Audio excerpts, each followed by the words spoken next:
সপোন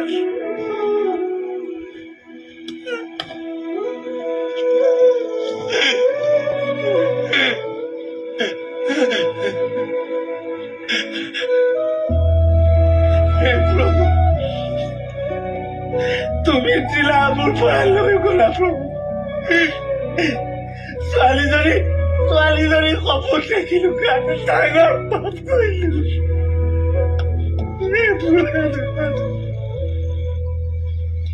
এই পুলিচৰ কাপোৰযোৰৰ প্ৰতি কিবা এটা মোহ সোমাই গ'ল। বেছি চিন্তি নহবি এই ইউনিফৰ্মযোৰ পিন্ধি বহুত দিন চলিলো এতিয়া এই পইচাখিনিৰে নতুন ধান্দা ষ্টাৰ্ট কৰি আৰু ঢেৰ মাল কমাব লাগে ঠিকেই মই আকৌ জানৰ লগত আবে তই তোৰ জানৰ লগত যি কৰ পিছত কৰিবি এতিয়া জল্দি কৰ কথা গ'ল 50-50 আছে